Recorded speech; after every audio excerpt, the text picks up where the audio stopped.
Nah, di sini kan kita itu kayak korban ya. Korban. Sebenarnya gua korban di sininya karena coba kalau misalkan pemerintah tidak mengizinkan situs judul ke Indonesia, mungkin masyarakat Indonesia mungkin nggak jadi korban. Nah, ya kita korban dan gue sempet ketangkep sama polisi waktu main judol itu. Sempet ketangkep polisi, sempet dibawa ke kantor polisi. Ya kita per-peran aja ya. Dan gue dibawa ke kantor polisi dan di apa ya namanya, BAP atau apa ya gitu kan. Gue waktu itu lagi bukan main, waktu itu gue lagi ceritanya lagi ngopi di warung. Nah, ada salah satu teman gue, uh, yang lagi main kalau nggak salah yang permainan Cina itu ya. Nah, gue lihat dong, karena teman gue tuh kayak kalau juru itu percaya sama gue, akhirnya tolong dong mainin bro gitu kan ke gue. Sambil ngopi nih, gue ngopi di warung dia tuh. Jadi dia itu tukang warung, jadi ngopi di warung dia, terus dia itu lagi main tukang warung itu. Dan gue mainlah sama gue pegang lah HP dia ceritanya sambil ngopi. Ya kita enjoy aja kan, namanya lagi ngopi sambil main ya kan. Tiba-tiba uh, kalau nggak salah setengah jam setengah jam gua main, terus gua mainin pegang HP dia, terus tiba-tiba ada polisi atau ada pusher ya. Nah, gua ditangkap lah gua.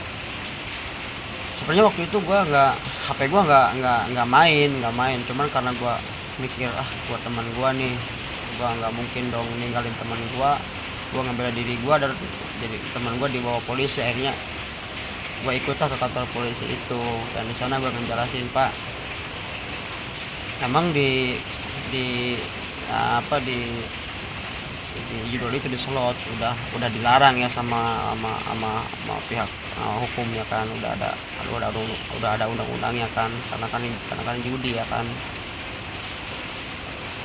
Nah, yang lebih lucunya tuh kayak kita ini kan korban ya kan. Itu korban dari judol ataupun korban, namanya orang sudah sudah terpengaruh ke sana gitu kan. Pasti kalau kita, jadi kita nggak bisa sekaligus untuk berhenti. Nah, di situ gua kena dibawa, dari situ gua dipinta uang. Kan gua berdua nih sama tuang warung itu kan, berdua.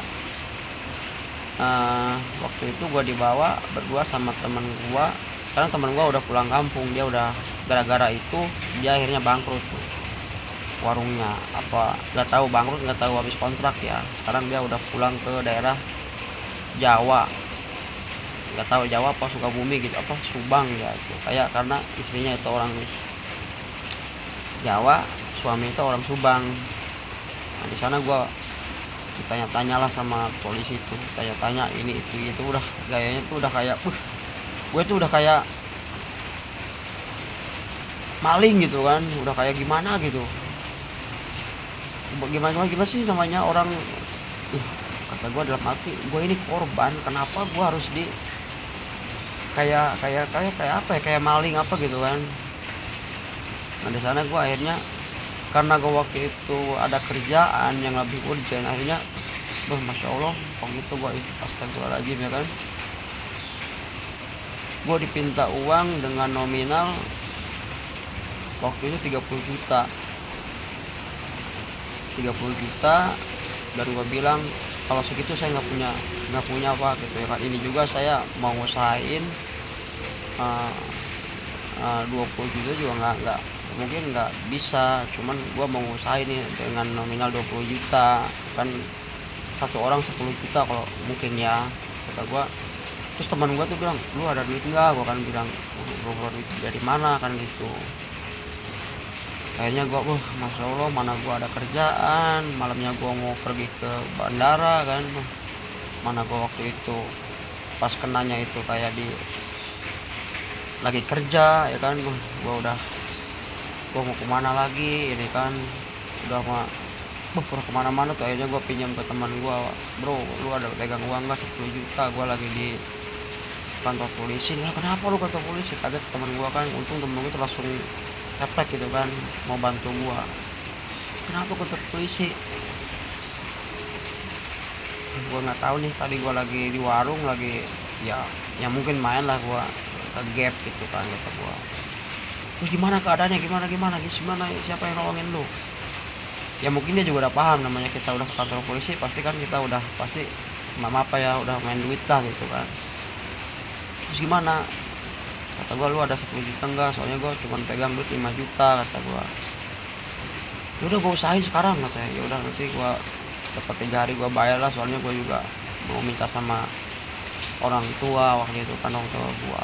Akhirnya teman gua ada 3 juta doang, dia udah ngusahain kemana-mana cuma dapat 3 juta doang. Gua mohon tuh pak, gua nggak ada lagi pak, nggak ada uang lagi kalau 20 juta ke atas. Gua cuma ada segini, ada berapa waktu 18 juta, kata gua.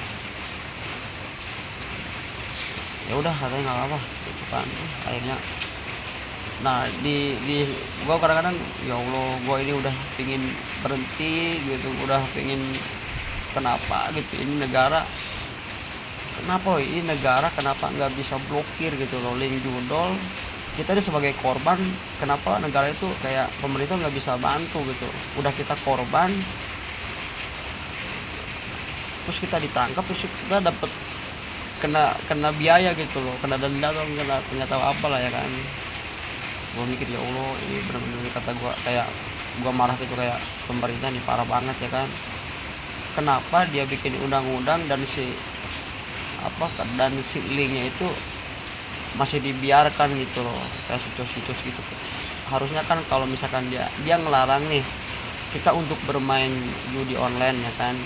Nah dia juga berusaha tuh untuk kayak jangan sampai masuk tuh link-link kayak judi online ke Indonesia begitu kan. Masa sekelas pemerintah nggak bisa membasmi link judol kan gitu.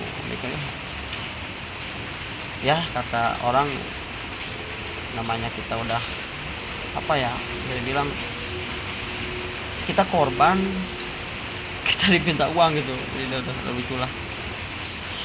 Ini yang dialamin gue tuh pribadi tuh kayak masya Allah, emang judul itu benar-benar imbasnya kemana-mana, ke keluarga, ke badan, ke usaha, ke waktu, pokoknya kemana-mana lah. Pokoknya udah kayak gimana ya, kayak kita kayak gimana ya, kayak ngelakuin permainan itu kayak nggak bisa diungkapkan dengan kata-kata gitu loh. Kenapa gua bikin video ini ya, kalau ada yang suka atau yang lihat video ini, jadikan ini pelajaran. Jangan sampai kalian terjerumus ke arah sana, ke permainan judol ataupun slot gitu. Karena nanti gue ceritain deh, kalau misalkan kalau pengen tahu apa aja yang sudah gue habisin selama, dan berapa ratus atau berapa duit yang udah gue keluarin untuk bermain, nanti gue jelasin di video selanjutnya deh ya, kalau misalkan pengen tahu. Tapi kalau misalkan ya udahlah bang, jangan sampai yang kesal lagi. Tapi gue harus ini video buat diri gue sendiri sebenarnya.